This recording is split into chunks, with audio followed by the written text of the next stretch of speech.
নমস্কার বন্ধুরা, ANM GNM পরীক্ষা যে হতে চলেছে 2026 জুনে, সেই পরীক্ষার জন্য আগের দিন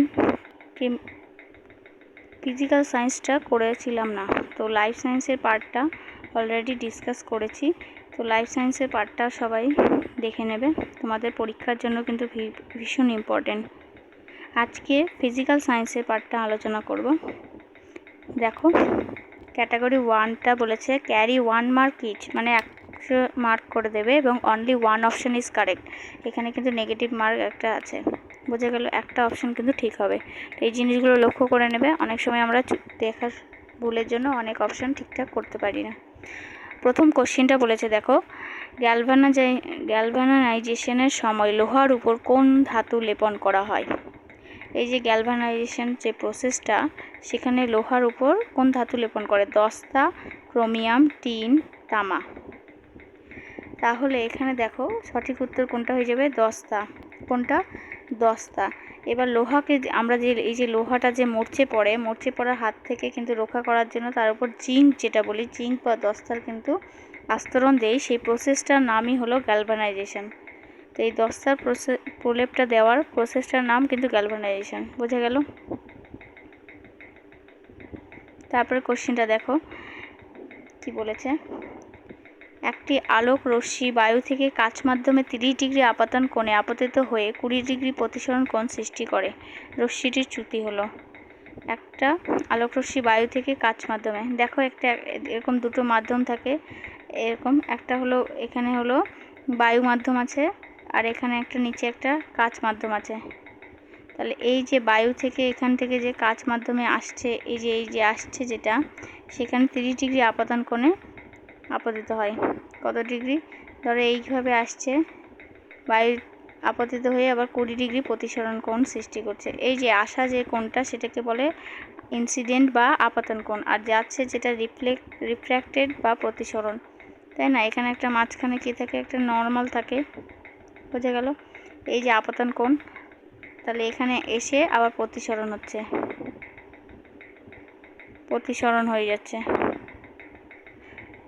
বোঝা গেল। তাহলে এই যে এটা হলো একটা ধরো রেয়ার বা এটা লঘু মাধ্যম, আর এটা ডেন্সার বা ঘন মাধ্যম। তাহলে এখানে লঘু মাধ্যম ধরো বায়ু, আর ঘন মাধ্যমটা হলো কাচ। এবার এখান থেকে যে একটা রশ্মি আসছে, এসে এইভাবে রিফ্র্যাক্ট হয়ে চলে যাচ্ছে, এটা মাঝখানে নর্মাল।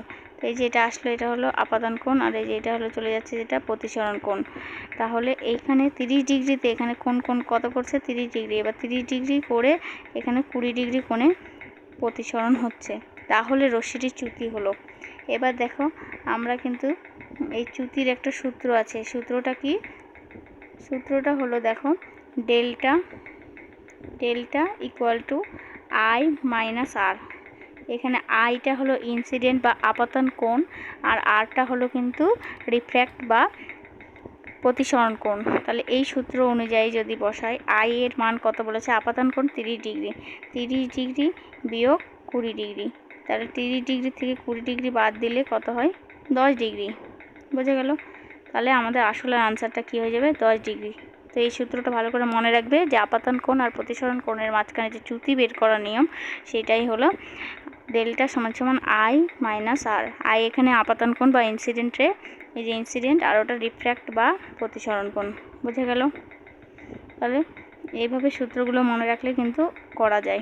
আর তারপরে বলেছে, দেখো, একটি এলিমেন্টের বা মৌলের 12টি ইলেকট্রন আছে, পর্যায় সারণীতে ওই মৌলের অবস্থান কত? তাহলে একটা মৌলে কি কটা ইলেকট্রন আছে? 12টা। তাহলে 12টার ক্ষেত্রে দেখো, পর্যায় সারণীতে আমরা কি দেখব? 12টা ইলেকট্রনের ক্ষেত্রে, আচ্ছা, 12টা যে থাকে সেটার নাম হলো কি? ম্যাগনেসিয়াম। এটা কি শর্টকাটে আমরা বলি Mg। তাহলে ম্যাগনেসিয়ামের ইলেকট্রন বিন্যাসটা কত? 2 8 2। ম্যাগনেসিয়ামের হলো 2 8 2। তাহলে যেহেতু মোট এখানে কটা কক্ষপথ? কে, এল, এম, 3টে কক্ষপথ, তাই না? তাহলে কে কক্ষপথে সবচেয়ে বাইরের কক্ষপথে 2টো ইলেকট্রন থাকছে, তাই না? সবচেয়ে বাইরের কক্ষপথে কটা? 2টো ইলেকট্রন থাকছে। তাহলে 2টো ইলেকট্রন থাকার জন্য আমাদের হলো শ্রেণীটা কি? 2। তাহলে শ্রেণীটা এটা 2।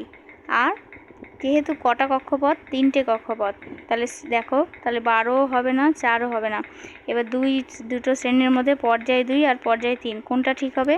যেহেতু এখানে 3টে কক্ষপথ কে এল এম, তাই জন্য পর্যায় কিন্তু 3 হয়ে যাবে। বোঝা গেল? তাহলে কি বললাম, ম্যাগনেসিয়াম, যেটা ম্যাগনেসিয়ামের কিন্তু কক্ষপথ কে এল এম। কেন? কারণ 2, 8, 2, এই যে লাস্ট কক্ষপথে যেটা 2, সেটা কিন্তু তার শ্রেণী।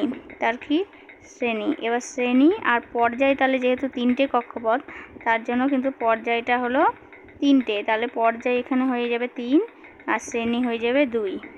বোঝা গেল? এইভাবে করে হিসাব করবে। আমাদের কিন্তু পর্যায় সারণীতে 20 পর্যন্ত কিন্তু মৌলের কিন্তু নাম হিসাবে মনে রাখতে হবে। 20 পর্যন্ত যদি না মনে রাখো, এটা কিন্তু সমস্যা হতে পারে। আচ্ছা, তারপরে দেখো, তারপরে কোশ্চেনটা কি বলেছে, একটি তরঙ্গের কম্পাঙ্ক 50 হার্জ এবং তরঙ্গদৈর্ঘ্য 2 মিটার হলে তার বেগ হবে। এখানে কম্পাঙ্ক আর তরঙ্গ দৈর্ঘ্য দিয়েছে। দেখো, আমরা তরঙ্গের বেগের সূত্র জানি। তরঙ্গের বেগের সূত্রটা হলো কি, new equal to N into lambda. এবার এনটা হলো, এখানে হলো কম্পাঙ্ক। এন বলতে কি বুঝি? কম্পাঙ্ক। আর ল্যামডা মানে হলো তরঙ্গ দৈর্ঘ্য। ল্যামডা মানে তরঙ্গ দৈর্ঘ্য। বোঝা গেল? তাহলে তরঙ্গ দৈর্ঘ্য, তাহলে এখানে তরঙ্গের কম্পাঙ্ক কত? 50। কত? 50 আর গুণ এখানে কত? 2। দাঁড়াও একটু ক্লিয়ার করে নিই, এই সাদা জায়গাটাই বোঝাই। আচ্ছা, আমরা সূত্রটা কি জানি? New equal to N into lambda. এবার এন মানে কিন্তু এখানে বললাম কম্পাঙ্ক। এন মানে কি? কম্পাঙ্ক। আর ল্যামডা মানে হলো তরঙ্গ দৈর্ঘ্য। ল্যামডা মানে তরঙ্গ দৈর্ঘ্য। এবার দেখো, আমরা সূত্রে বসাই। কম্পাঙ্ক আমাদের দেওয়া আছে 50 আর 50 হার্জ, আর গুণ ল্যামডা মানে তরঙ্গ দৈর্ঘ্য কত দেওয়া আছে? 2 মিটার। তাহলে 50 হার্জ গুণ 2 মানে এখানে দেখো কত হচ্ছে? 100 মিটার পার সেকেন্ড। পার সেকেন্ডটা কার একক? এটা কিন্তু বেগের একক। বেগের একক কি? Metre per second. তাহলে আসলে উত্তরটা কত হবে? 100 মিটার পার সেকেন্ড। তাহলে তরঙ্গ দৈর্ঘ্য এবং কম্পাঙ্ক যেটা গুণফল, সেটাই কিন্তু তার বেগ। তাহলে এই সিম্পল সূত্রগুলো যদি মনে রাখতে পারো, তাহলেই কিন্তু উত্তর করতে পারবে। কি সূত্রটা আরেকবার বলে দিই, নিউ ইকুয়াল টু 50 হার্জ, মানে 50 বলতে এখানে তরঙ্গের বেগ, মানে বেগটা এটা কম্পাঙ্ক গুণ তরঙ্গ দৈর্ঘ্য, কি? এন ইন্টু ল্যামডা, কম্পাঙ্ক গুণ তরঙ্গ দৈর্ঘ্য। এই সূত্রটা ভালো করে মনে রাখবে। তারপরে দেখো কি বলেছে, একটি লেন্সের শক্তি বলেছে -2.0 ডি, এর ফোকাস দৈর্ঘ্য কত? আচ্ছা, লেন্সের দেখো, আমরা ফোকাসের সূত্র, যেটা লেন্সের ক্ষমতা, আমরা এখানে লেন্সের ক্ষমতার ক্ষেত্রে লেন্সের ক্ষমতা হলো পি। লেন্সের ক্ষমতা পি। তাহলে আর ফোকাস দৈর্ঘ্য হলো এফ। ফোকাস দৈর্ঘ্য মানে জানি এফ। তাহলে এই দুটোর মধ্যে সম্পর্ক কি দেখো, লেন্সের ক্ষমতা পি আর ফোকাস দৈর্ঘ্য এফ। তাহলে পি ইকুয়াল টু 1/f। বোঝা গেল? তাহলে অতএব এফ ইকুয়াল টু, এই যে এটা পিটা এখানে চলে আসবে 1/p হলো। তাহলে এখানে 1/p এর মান কত দেওয়া আছে? -2.0। -2.0 যদি হয়, 1/2, হাফকে আমরা কি লিখতে পারি? 0.5, তাই না? তাহলে 0.5 মিটার হলো। তাহলে এই সূত্রতে যদি দাঁড়ালো, তাহলে আমাদের কত দাঁড়ালো? এখানে -0.5 মিটার। কি সূত্র? p ইকুয়াল টু 1/f, সেটাকে কনভার্ট করে নিলাম f equal to 1/p। p এখানে বললাম যে লেন্সের ক্ষমতা বা শক্তি, পাওয়ার অফ লেন্স। তাহলে p এর মানটা হলো -2.0 ডি।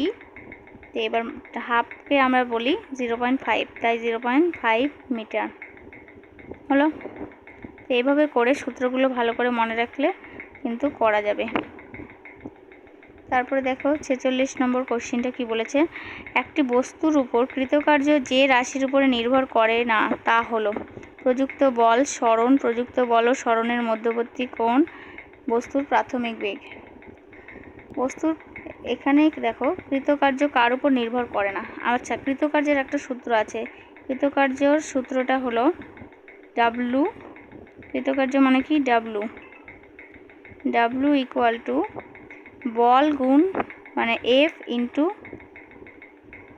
ডি। কৃতকার্য সমান সমান বল গুণ সরণ। কি? বল গুণ সরণ। তাহলে বল গুণ সরণ যে সূত্রটা আছে, তো এখানে কিন্তু কৃতকার্য এখানে তাহলে বল আর সরণের উপর নির্ভর করছে, তাই না? তাহলে এখানে অপশান কোনটা বাদ গেল? প্রযুক্ত বল তো নির্ভর করছেই, কারণ আমরা জানি সূত্রটা W equal to F into D. তাহলে এফ মানে এখানে বল, ডি মানে সরণ বা ডিস্ট্যান্স বলি যেটাকে, বল আর সরণের মধ্যবর্তী কোণ। হ্যাঁ, এখানে এফ ডি ইন্টু আরেকটা আছে কি? কস থিতা। কস থিতা, এই থিতাটা কিন্তু ওদের মধ্যবর্তী কোণকে বোঝাচ্ছে, তাহলে এর উপরও নির্ভর করে। এবার তাহলে সরণও নির্ভর করে, তাহলে সঠিক আনসারটা কি যে বস্তুর প্রাথমিক বেগ। তার মানে বস্তুর প্রাথমিক বেগ এখানে কিন্তু আমি একবারও উচ্চারণ করিনি এই সূত্রের মধ্যে।